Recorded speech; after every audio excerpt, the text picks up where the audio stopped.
আলহামদুলিল্লাহ আমরা আজকে দুর্দান্ত একটা জিনিস দেখাবো। আমার পেছনের এইটা দেখাও তুমি ক্যামেরাতে। সেই ইংরেজরা ব্রিটিশ আমলে সেই যে নীল চাষ করা হতো, সেই নীল চাষ করা হতো একটু রিস্ক থাকে, তারপরেও আমরা দেখাবো।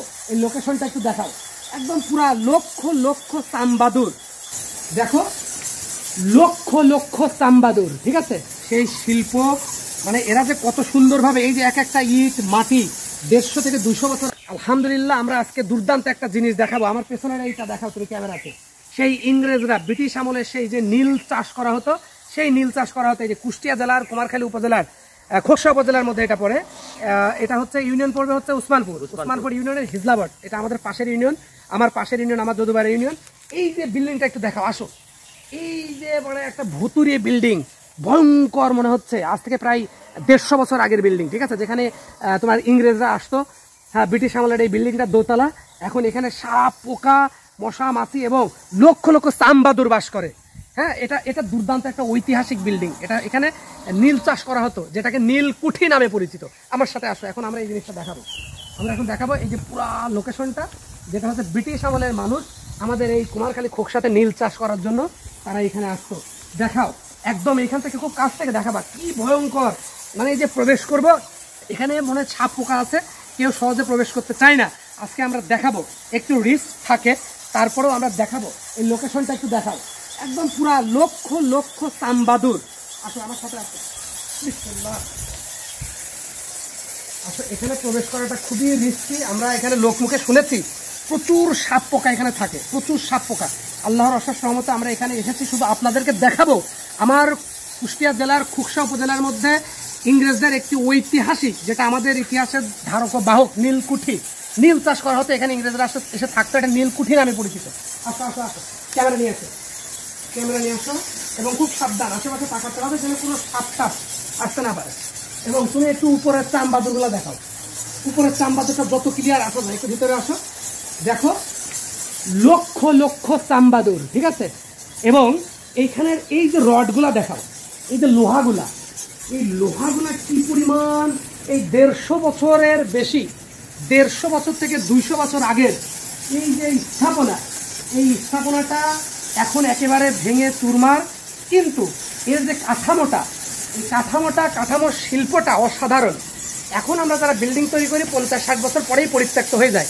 150 থেকে 200 বছর আগের একটা বিল্ডিং এখন পর্যন্ত অক্ষত আছে, এর স্ট্রাকচারটা অক্ষত আছে, ঠিক আছে। মানে একটু দেখাও তুমি, এই যে আমি হাত দিয়ে দেখছি সেই ইংরেজদের সেই শিল্প, মানে এরা যে কত সুন্দরভাবে এই যে এক একটা ইট মাটি 150 থেকে 200 বছর আগের এই জিনিসটা এখানে দেখা। তুমি চামবাদুরগুলা কিভাবে পরিত্যক্ত হলে পশু পাখি কিভাবে অবস্থান নেয় এখানে তুমি দেখা, লক্ষ লক্ষ। এবং আমরা যদি আরেকটু ভিতরে আসি, আসো আরেকটু ভিতরে আসো, ওই দেখাও, ওইদিকে ভিতরে ক্যামেরা ধরবা। আমরা যদিও সেখানে যাবো না, আমরা ওদেরকে ডিস্টার্ব করবো না। আমরা আসাতে কিন্তু এরা বেশি উড়াউড়ি শুরু করে দিয়েছে। প্রত্যেকটা রুমের মধ্যে, এটা কিন্তু দোতলা, এটা দোতলা কাঠামো বিশিষ্ট একটা বিল্ডিং, দোতলা কাঠামো বিশিষ্ট একটা বিল্ডিং। এখানে নীল চাষ করা হতো এই পুরো এলাকায়, আর নীলকুঠি হিসেবে এখানে পরিচিত।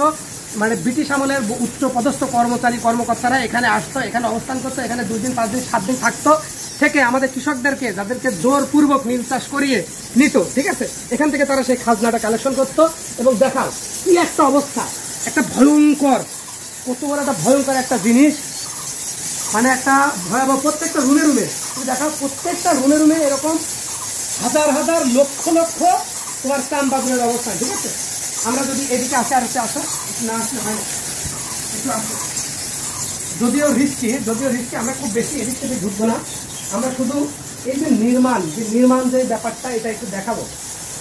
এই যে এখানে কিন্তু আবার মৌমাছির চাক, ঠিক আছে। দেখাও, এদিকে আসো। এই যে এখানে কিন্তু এটা শাল কাঠের না, এই লোহার পাশাপাশি এই শাল কাঠের এই মানে এক কথায় স্থাপনা এরকমই আছে। এটা এখনো যদি ঢালাই করা যায় তাহলে অনেক সুন্দরভাবে এখনো বসবাসের উপযোগী করা যাবে। হ্যাঁ, কিন্তু সরকারিভাবে এটার কোনো পৃষ্ঠপোষকতা নেই এবং এটা সংরক্ষণের কোনো ব্যবস্থা নেই।